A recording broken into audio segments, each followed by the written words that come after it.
Surgery కంటే hospital bill అంటేనే భయం. అదే మధ్య తరగతికి అందుబాటు ధరలో వైద్యం. Medistar hospitals.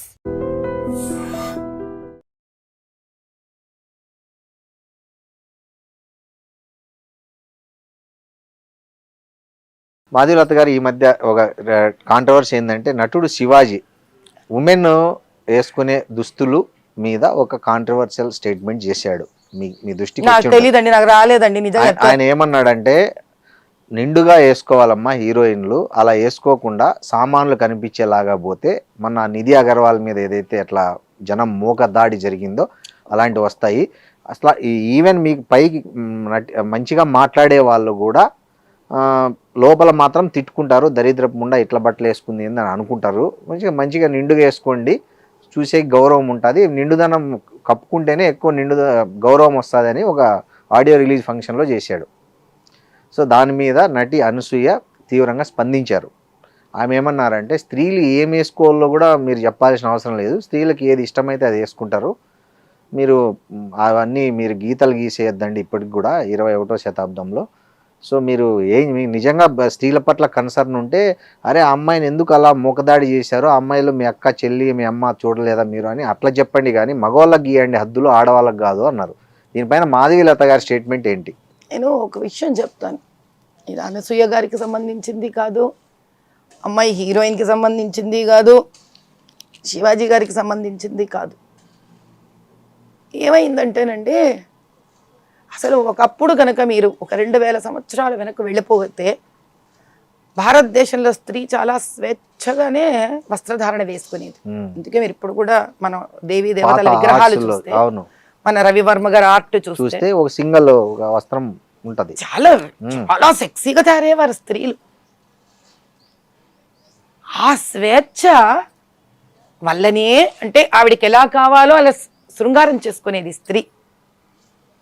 ఎన్నైనా ఆ స్వేచ్ఛ వల్ల ఆవిడంత స్వేచ్ఛగా ఆలోచించగలుగుతూ ఉండేది. అంటే దీనివల్ల అది వస్తుందా అంటే అలా ఉంటుందా ఉండదా అని కాదు, freedom is freedom end of the day. ఎన్నైనా కరెక్ట్.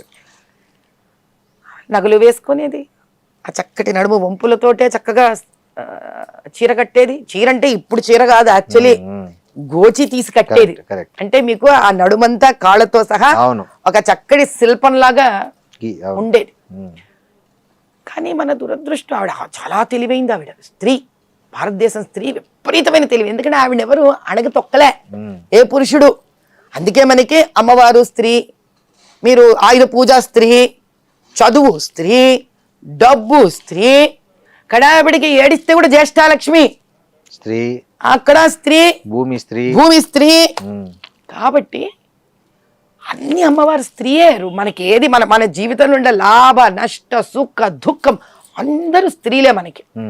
అంటే ఆవిడ లేదా జగత్తు లేదు అన్న ఒక భావన. భారతమాత స్త్రీ, మగవాడు మాత్రం ఆవిడ పంచన ఆవిడ నీడన ఉండి తన పని తాను చేసుకుంటూ స్త్రీకి సహాయంగా ఉంటూ సహకారంగా ఉంటూ ఒక నాణానికి 2 వైపుల్లాగా రాణించాం మనం. అందుకే భారతదేశాన్ని గోల్డెన్ బర్డ్ ఆ స్థాయికి ఎదిగిపోయాం. దీని మీద ప్రపంచానికంతా దృష్టి పడేంత ఎత్తుకు ఎదిగిపోయాం. ఇక్కడ ఒక రాత భారతదేశానికి. ఎందుకంటే ఇది స్త్రీ పురుషులు ఇద్దరూ తెలుసుకోవాల్సిన విషయం.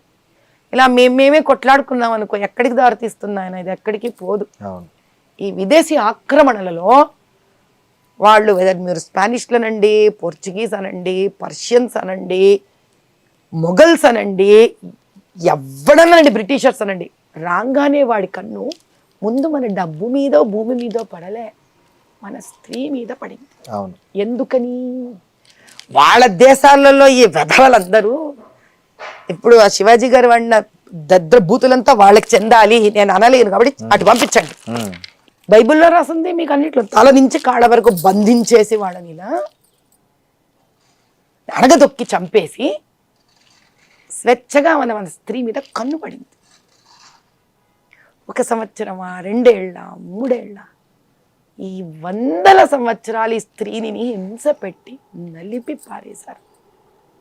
ఈ ప్రయాణంలో భారతదేశంలో ఉన్న మగవాడు ఎవరు? ఆ తండ్రి, ఓ భర్త, ఓ అన్న, ఓ తమ్ముడు, ఒక కొడుకు. ఇన్నేళ్లలో వీళ్ళకి ఎక్కడో తెలియని భయం, కాపాడుకోలేమన్న పిరికితనం, బాధ, అంతే ప్రేమ.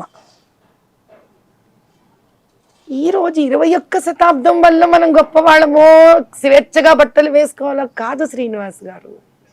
2000 సంవత్సరాల క్రితమే మనం స్వేచ్ఛాజీవులం అండి. అత్యాధునికత మనకి. అవును. ఈరోజు ఇంకా ఒక దాస్య శృంఖలాలలో బతుకుతున్నాం మనం. ఎంతసేపు బెంగ. ఆడపిల్ల ఇంటి నుంచి వెళితే ఇంటికి వస్తుందా రాదా, వస్తుందా రాదా, వస్తుందా రాదా. ఆ బెంగలో పడి ఎలా మాట్లాడుతున్నానో తెలియక మాట్లాడారు శివాజీ గారు. అనసూయ గారు ఎవరు? ఇంతటి స్వేచ్ఛ స్త్రీ, భారతదేశ స్త్రీ, పరాశక్తి. అనసూయ గారిని ఎలా చూడాలి ఇప్పుడు మనం? పరాశక్తి అంటే 2000 సంవత్సరాల క్రితమే DNA RNAలో స్వేచ్ఛ, శక్తి, యుద్ధం, వంట, ఫైనాన్స్ మేనేజ్మెంట్, ఆంటర్‌ప్రెన్యూర్‌షిప్, మీరు ఏది అడిగితే అది ఉన్న స్త్రీ. ఎక్కడ పోతుందా DNA? ఈ 2000 సంవత్సరాలుగా మనం అణగదొక్కిపడ్డాం స్త్రీలు. ఎందుకని? ఈ విధవల నుంచి కాపాడుకోవడానికి. కాబట్టి వీళ్ళు వాళ్ళని తిట్టుకొని ప్రయోజనం లేదు, వీళ్ళు వాళ్ళని తిట్టుకొని ప్రయోజనం లేదు. ఈ రోజు మనం చేయవలసింది ఏంటి కర్తవ్యం అంటే, ఆవిడలోంచి ఒక పాయింట్ తీసుకోవాలి. ఏమని? మీకు అక్కలు చెల్లెళ్ళు లేరా? ఆహా, ఇదని వేస్ట్. అక్కలు చెల్లెళ్ళు ఉన్నారు ఏమిటి బాధలు వీళ్ళకి. ఇప్పుడు మనం సైకాలజీ అర్థం చేసుకోవాలి. మన దగ్గర ఉన్న ఇండ్లల్లో మగవాళ్ళందరికీ తల్లి కూర్చోబెట్టి, నాన్న తల్లే కదా మరి చెప్పాలి. ఇప్పుడు మగవాడు నీకు అక్క చెల్లెలు లేరా అంటే ఆ మగవాడు ఇంకో మగవాడికి ఏం చెప్పుకుంటాడు? చెప్పలేడు. మళ్ళీ బాధ్యత స్త్రీదే. తల్లి కూర్చోబెట్టి, నాన్న ఒకప్పుడు భారతదేశం ఇలా ఉండేదిరా, స్త్రీ స్వేచ్ఛాజీవిరా, ఆవిడలోని మాతృత్వాన్ని చూడాలిరా నువ్వు, సామాన్లు సరుకులు అనకూడదు నాన్న, అక్కడి నుంచేరా తల్లి నీకు పాలు ఇచ్చి పెంచి పెద్దదాన్ని చేస్తుంది తండ్రి. కాబట్టి నీ ప్రతి స్త్రీలో ఒక మాతృభావనని చూడగలుగురా నాన్న అని తాను గర్భం దాల్చినప్పటి నుంచి ముందు ఆ స్త్రీ తన ఇంకొక స్త్రీని గౌరవించగలగాలి. గర్భంలో నుంచి వస్తున్న శిశువులోని కణాలు తయారవుతాయి చూడండి, ఆ సందర్భం అప్పటి నుంచే స్త్రీ మీద భక్తి భావన. సనాతన హిందూ ధర్మంలో ఒక ప్రహ్లాదుని లాంటి కొడుకు నాకు పుట్టాలని కోరుకోవాలి. స్త్రీ ఏమి ఇంకా పురుషుడేమి? ఈ సమాజానికి సమస్య తీరినట్టే కదా. ఇప్పుడు ఉన్న తల్లులు ఇండ్లకు పిలిచి ఈ రోజు నుంచి వాళ్ళని ఏ చిన్న వయసు అయినా సరే గ్రూమ్ చేయడం నేర్పించాలి. తద్వారా సమాజం అక్కడికి మార్పు తెచ్చేంత వరకు స్త్రీలు కూడా వీళ్ళని ప్రేరేపించినట్టుగా కాకుండా కొంచెం జాగ్రత్తగా వీళ్ళు కూడా మసలుకోవాలంటే ఒకటే సైడ్ నుంచి చప్పట్లు రావు. కాబట్టి 2 వర్గాలు కృషి చెయ్యాలి. దేనికి?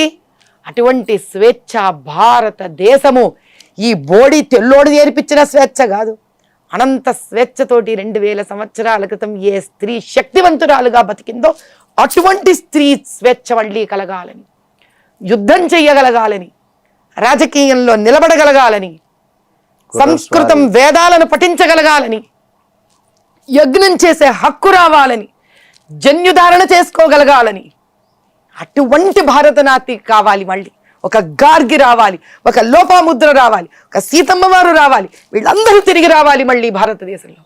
వీళ్ళేంటయ్యా మనకు నేర్పించేది? అటువంటిది రావాలని మళ్ళీ 2 వర్గాలు కోరుకోవాలి. అప్పుడు పరిష్కారం దొరుకుతుంది. అంతేగాని ఇద్దరిది తప్పు కాదు, ఇద్దరిలో 2 పక్కల తప్పులు ఉన్నాయి, ఇద్దరిలోనూ తప్పులు లేవు.